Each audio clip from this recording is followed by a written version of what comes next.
Extra Thicc! What's poppin', YouTube? Extra Thicc Games, back at it again. Oh, Thicc, what are you doing? Where you been? You're late. The new Yu-Gi-Oh! VRAINS episode is tomorrow. Where's the review from last week? I hear nobody asking me. But look. These videos, they're coming, alright? They're coming, and that's what this one's gonna be today, right? Just these take the longest to make. I gotta watch the episode a grand total of 3 times.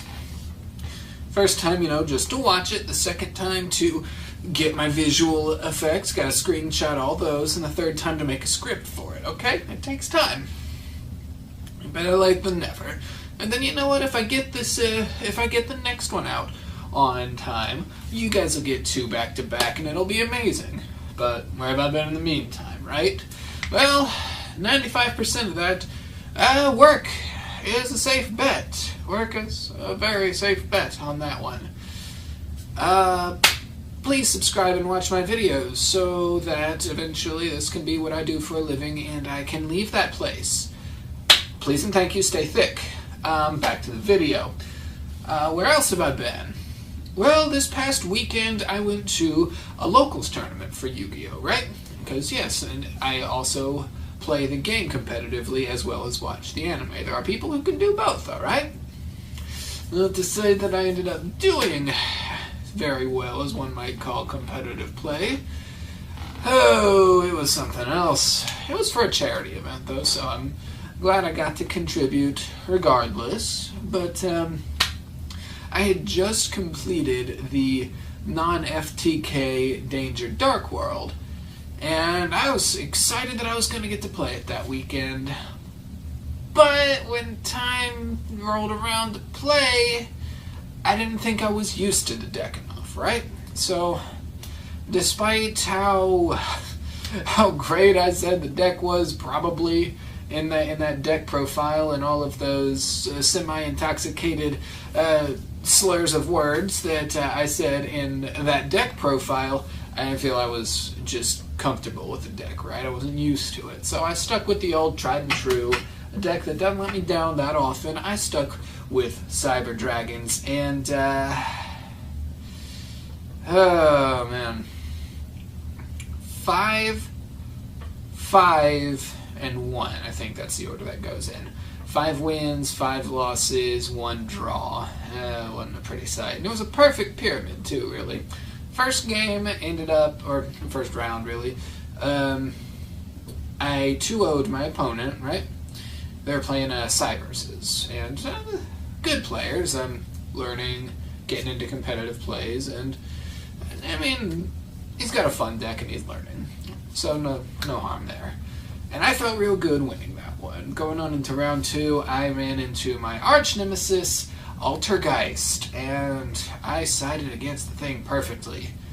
And still got steamrolled. I cannot beat Altergeist to save my life, guys. I don't know what is with that deck, but I cannot beat them no matter what I play.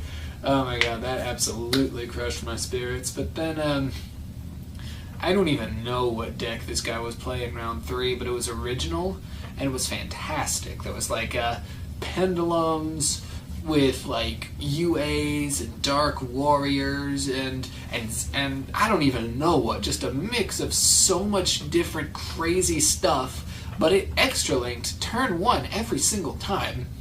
And that one was the draw, because I got him with evenly matched on turn 1. And from there, put a big number on the board, go for the OTK, it's Cyber Dragons, that's what they do. Game 2, I didn't draw that, I did not draw that evenly matched, and the extra link hurt badly, and I lost. And then right as we were going to start game 3, time was called and it was a draw. Round 4, I played against Burning Abyss Danger, Burning Abyss, whatever you want to call it. And I don't know if I was just tired or discouraged from the last few games, but I was making misplays, I was making stupid plays, and I ended up losing just badly because of just my stupid decisions, really. I had when I lost a game 2, I had 2 infinities on board with both negates, and one Cyber Dragon core left in attack mode, and not that many life points left because Soul Charge is a thing.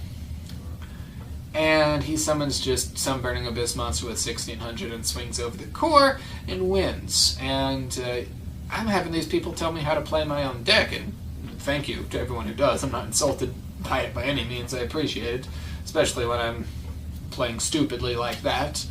No, he was saying that I should have used one of my infinities to slurp up the core, and I'm like, wait, what? You can do that? Of course you can do that.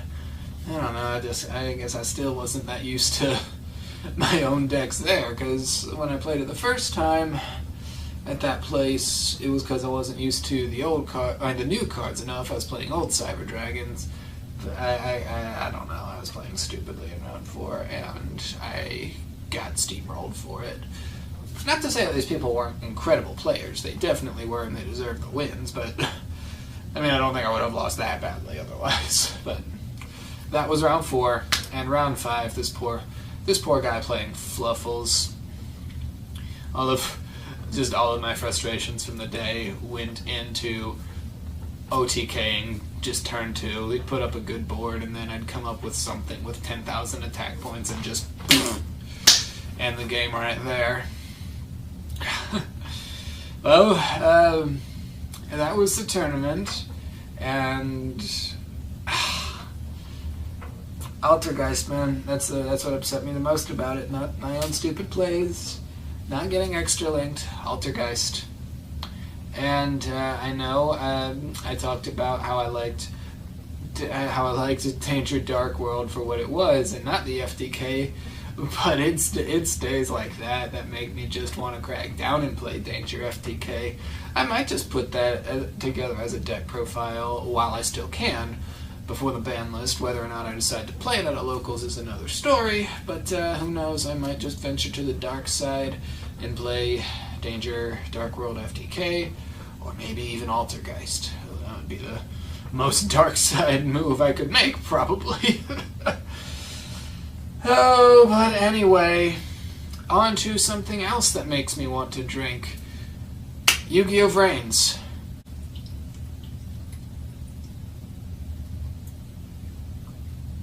I guess I ran out of rocks glasses. Anywho, so Yu-Gi-Oh! VRAINS, episode 76, Memories Brought Back. So the episode begins after we get our opening sequence, because it starts with a last time on Yu-Gi-Oh! VRAINS sort of deal. But the episode really starts with Blood Shepherd in his human form, and he's at the hospital overlooking his mom, and then you get a flashback sequence to the night of that accident that put her comatose and made him lose his arm. Well, I'm really gonna hope that this isn't a flashback episode. That would not be what this show needs, not after how many they had in Season 1.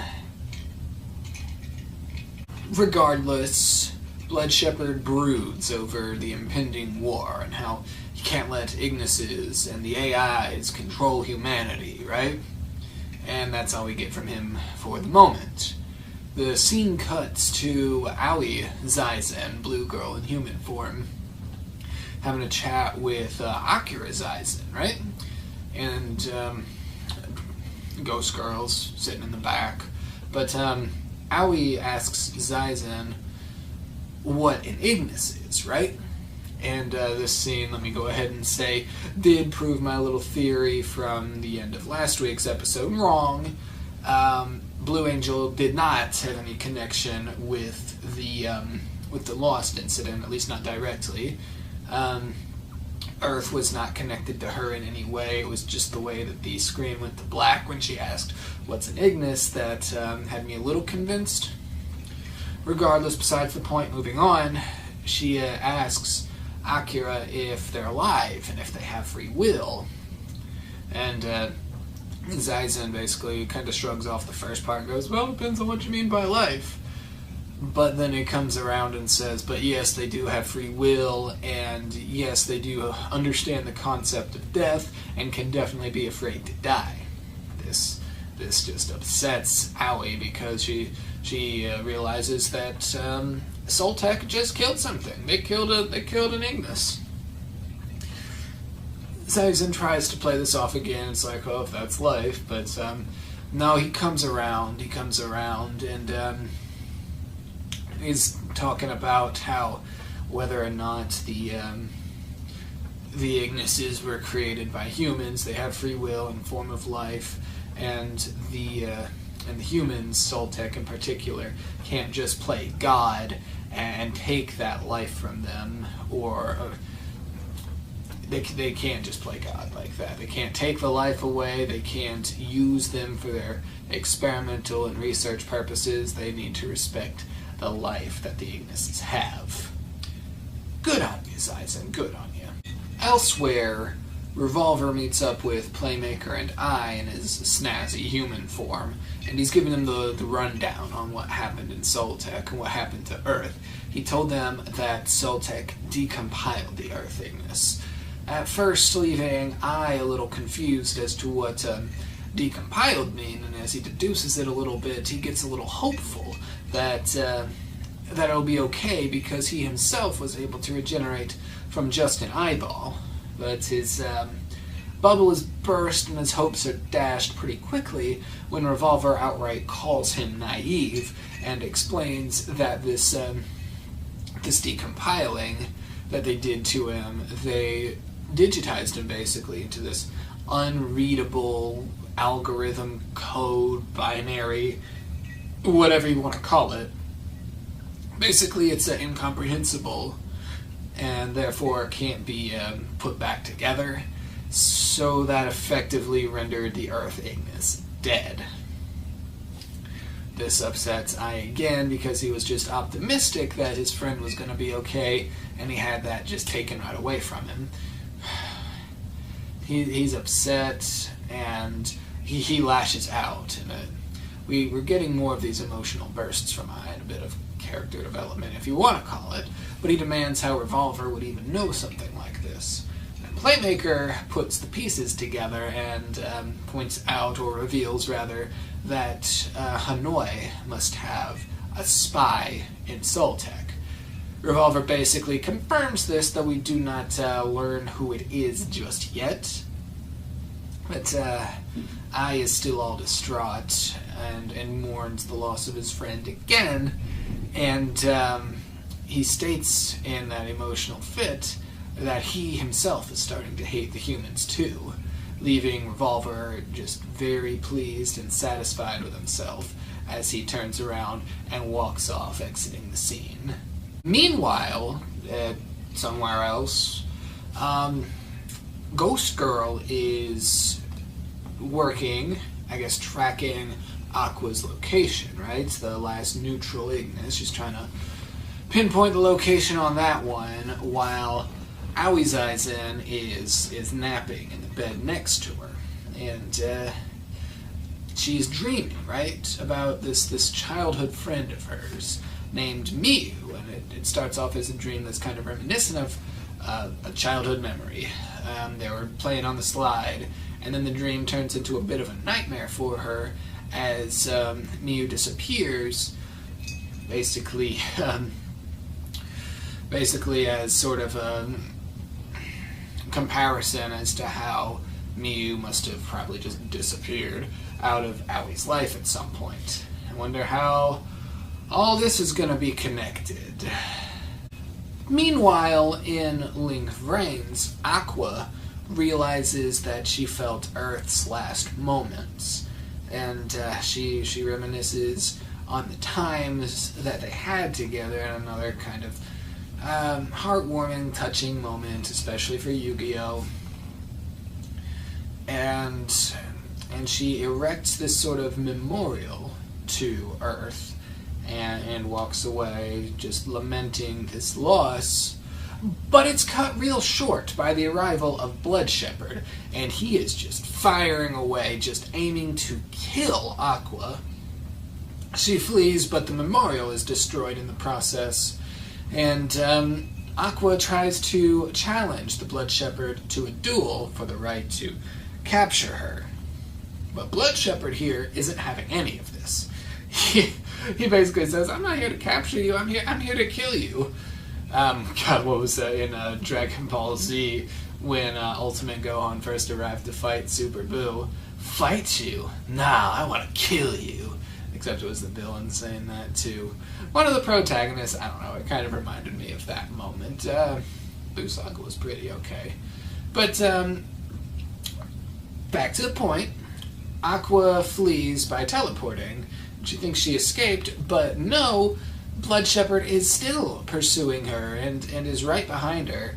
The teleporting did nothing to gain her any sort of time, and Blood Shepherd is saying how he's locked on to Aqua's very existence, so she can't escape.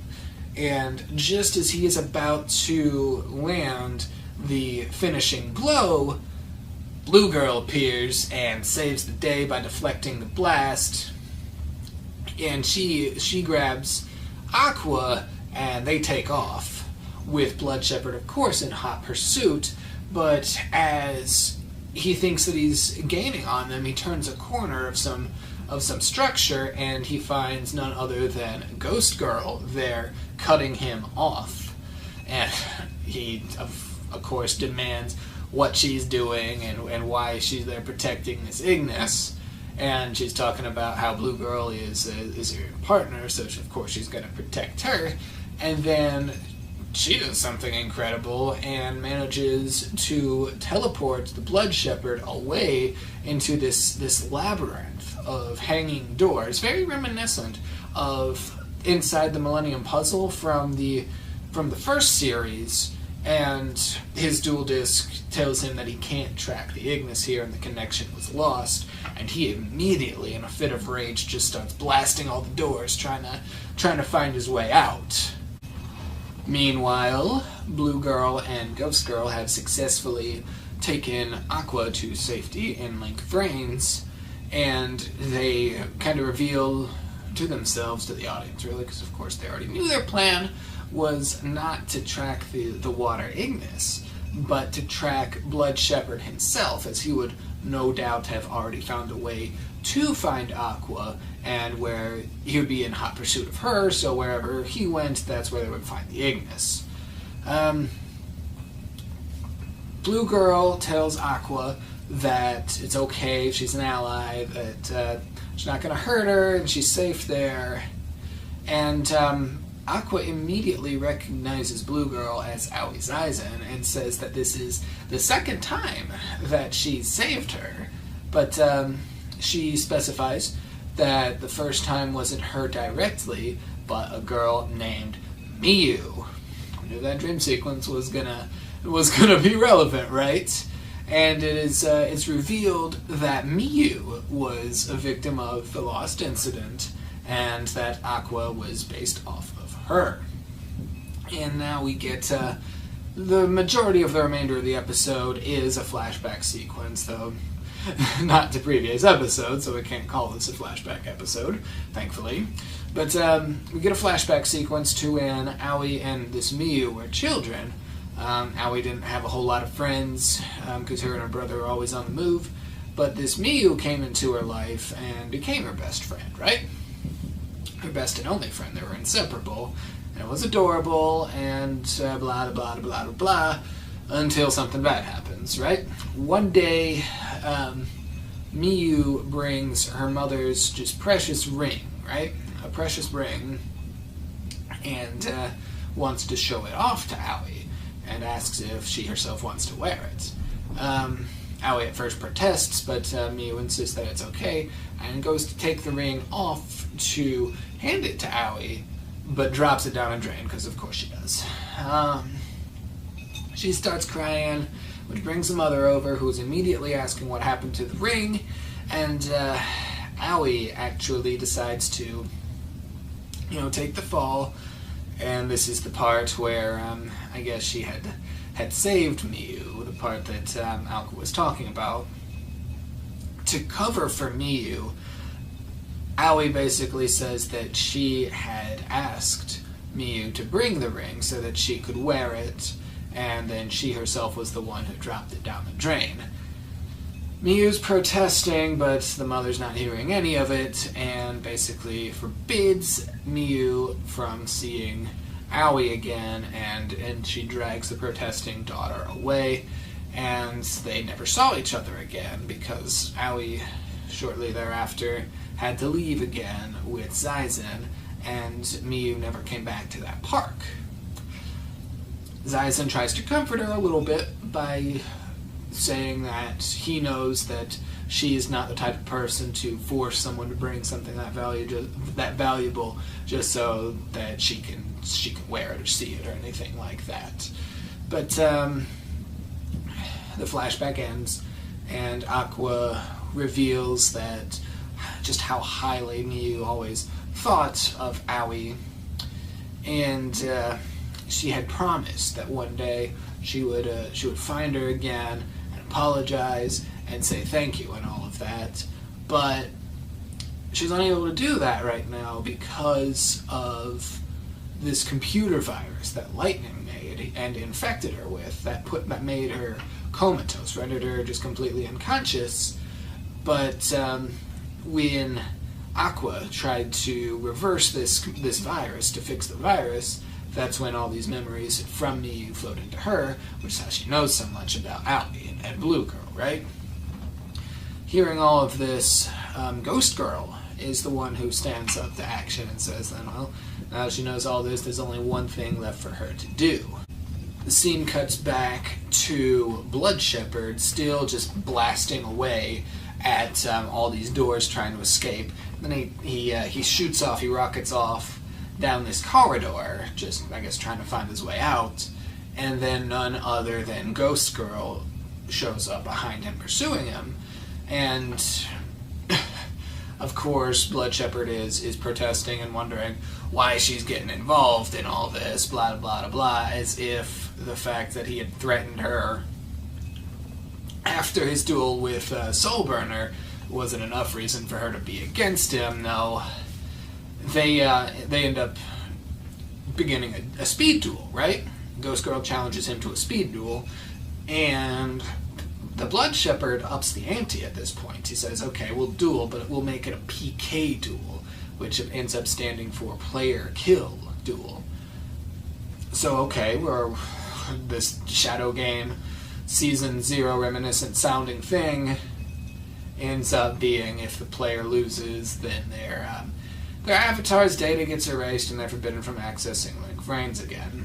Okay, that diminishes the impact on it just a little bit, unless we're going to play back into Season 1's rules, where if you get forced out in a manner like that, it causes permanent damage to your head, and then if they're comatose or what have you forever, some kind of permanent lasting damage to kind of give this duel some stakes. Regardless, though, Ghost Girl accepts these terms and acknowledges Blood Shepherd as her brother. And the speed duel begins, ending the episode.